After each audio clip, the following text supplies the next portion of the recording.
He fought several battles, having vast knowledge over geo political affairs. చాలా అంశాలకు సంబంధించి వారితో సమగ్రంగా విశ్లేషణ చేయడానికి వ్యూ పాయింట్కి స్వాగతం.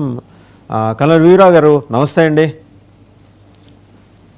సో వినిపిస్తుంది అనుకుంటాను. అండ్ 3 అంశాలు ఈరోజు ప్రధానంగా గ్రీన్లాండ్ కబ్జా చేయడానికి ట్రంప్ రెడీ అయిపోయాడు. దానికి కావాల్సిన ఏర్పాట్లన్నీ ఆయన చేసుకుంటున్నాడు. అట్ ద సేమ్ టైం ఇరాన్లో అంతర్యుద్ధం, మొత్తం 217 మంది మృతి అన్నట్టు అంతర్జాతీయ మీడియా చెప్తోంది. అఫీషియల్ సోర్సెస్ 65 అని మాత్రమే చెప్తున్నాయి. ఐతుల్లా ఖొమైనీ తీవ్ర ఆగ్రహం వ్యక్తం చేశారట. ఉన్నారో లేనో తెలియని వ్యక్తి ఆగ్రహం వ్యక్తం చేయడం ఏంటనేది ఇప్పుడు అర్థం కాని విషయం. అండ్ మూడోది ఏంటంటే, దమ్ముంటే ఇజ్రాయెల్ ప్రధాని కిడ్నాప్ చేయి చూద్దాం. ట్రంప్కి మనకి ఆయనకు స్టాండప్ కమెడియన్ ఉన్నారు, వాళ్ళకి ఆయన రక్షణ మంత్రి. ఆయన ఒక సవాల్ ఇసిరాడు మనకి. అంటే ఎంటర్టైన్మెంట్కి కొదలేదు. ఇంత యుద్ధ వాతావరణంలో కూడా మనకి రిలాక్స్ అవ్వడానికి పాకిస్తాన్ నుంచి స్టేట్మెంట్స్ వస్తుంటాయి. మా దగ్గర జట్లు కొంటున్నారు, క్యూ కట్టారు, మాకు టైం సరిపోవట్లేదు,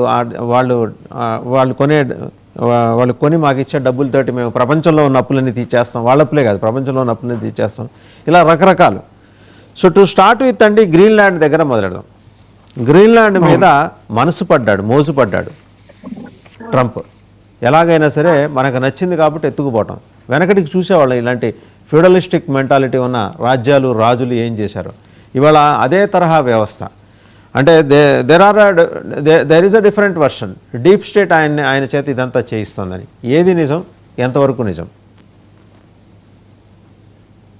అమెరికాలో ఒక సిద్ధాంతం ఉంది. ఎప్పుడో 80ల్లోనూ 90ల్లోనూ చేసిన పాలసీస్ ఇంకా ఇంప్లిమెంట్ చేస్తున్నారు. వాటిని మోడిఫై చేయకుండా, కొత్త ప్రపంచానికి మోడిఫై చేయకుండా. ఆ రోజుల్లో నార్త్ అట్లాంటిక్ అండ్ ఆర్కిటిక్ సముద్రాన్ని కంట్రోల్లో పెట్టుకోవాలంటున్నారు.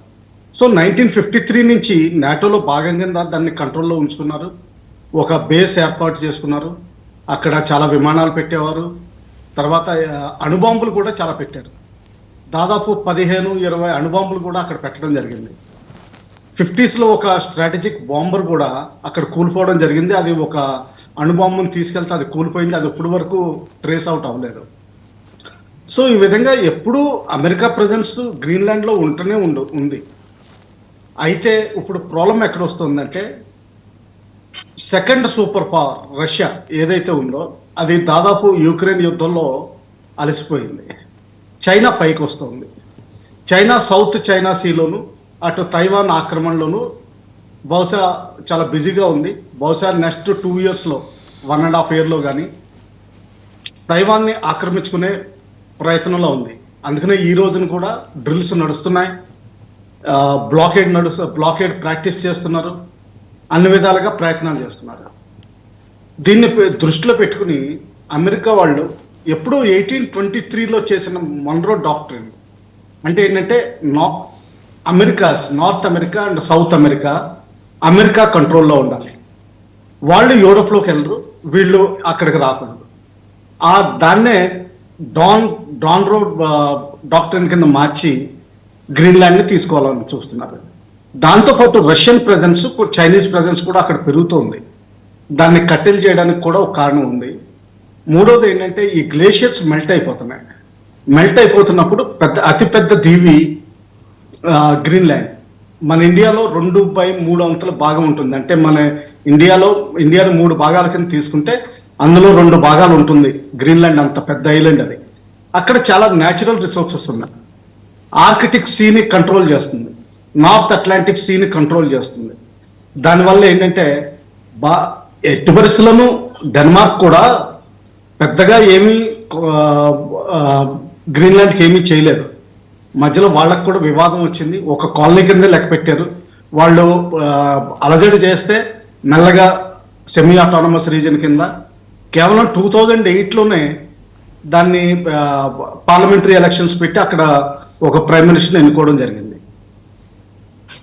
అంతకుముందు ఎప్పుడో 1823లో అయిన పంపకాలు అప్పట్లో నార్వే, డెన్మార్క్ ఇవన్నీ కలిపి ఒక దేశం కింద ఉండేవి. ఏదో 1500 మంది నార్వే నుంచి అక్కడికి వచ్చారు, అక్కడ సెటిల్ అయ్యారు గ్రీన్లాండ్లో. దాదాపు 1000 ఏళ్ల నుంచి సెటిల్మెంట్స్ చాలా క్లియర్గా కనిపిస్తున్నాయి. బేసికలీ ఆర్కిటిక్ సముద్ర తీరాన్ని ఉండే ప్రజలంతా అక్కడ సెటిల్ అయ్యారు. అయితే వాళ్ళందరూ సౌత్ వెస్ట్ లో సెటిల్ అయ్యారు. అంటే ఏంటంటే కెనడాకి ఉన్న బోర్డర్లో ఒక దీవిలో వాళ్ళకి ఇంకా కెనడాకి గ్రీన్లాండ్కి 1.2 కిలోమీటర్ బోర్డర్ కూడా ఉంది. ఆ ఏరియాలోనే సెటిల్ అయ్యారు. అంటే ఏంటంటే బేసికలీ నార్త్ అమెరికాలోకి వస్తుంది. సో ఆ విధంగా ట్రంప్ గారికి ఒకటే ప్రాబ్లం ఏంటంటే బ్యాడ్ పబ్లిక్ రిలేషన్స్.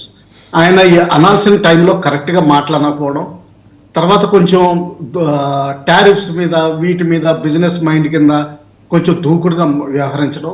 లేకపోతే ఇది అంతకుముందు డెమోక్రాట్స్ ఉన్నప్పుడు కూడా వాళ్ళకి కూడా ఈ ఐడియా ఉండేది. ట్రంప్ గారు కొత్తగా చేసిన పాలసీ, కొత్తగా కనుక్కున్న డిస్కవరీ చేసింది ఏది కాదు. సో ఆ విధంగా తైవాన్ తోటి, ఆ తైవాన్ ఆక్రమణ ఎప్పుడైతే జరుగుతుందో చైనా, అప్పుడు చైనాతో తలపడుతుంది. ఈ లోపల తనకున్న ఏరియాస్ అన్ని సెక్యూర్ చేసుకుని తన ఆయిల్ ఎనర్జీకి సెక్యూర్ చేసుకోవడం అమెరికా ఉద్దేశం. సో ఆ విధంగానే గ్రీన్లాండ్ నడుతుంది. కానీ వాళ్ళు మంచి ఆఫర్ ఇచ్చారు. డెన్మార్క్ మేము అవుట్ రైట్ కొనేస్తాము, మీరు డబ్బులు కోట్ చేయండి, మేము ఇచ్చేస్తాం అన్నారు. ఇన్ ఎనీ కేసు డెన్మార్క్ ఏం చేయలేదు, ఎందుకంటే వాళ్ళ దగ్గర ఉన్న కెపాసిటీ చాలా తక్కువ. నాటోలో భాగం వాళ్ళు ఒకవేళ ఉన్నా కానీ అవన్నీ F-16s, F-35s, బేసికలీ 2 స్క్వాడ్లు 4 స్క్వాడ్ల కంటే ఎక్కువ లేవు. ఆర్మీ అంటారా చాలా చిన్నది, నేవీ అంటారా అది కూడా. కల్నల్ రావు గారు, మీరు అనేది గ్రీన్లాండ్ ఆఫర్ చేసిందా డెన్మార్క్కి కొనేస్తామని? అమెరికా డెన్మార్క్ కి ఆఫర్ చేసింది.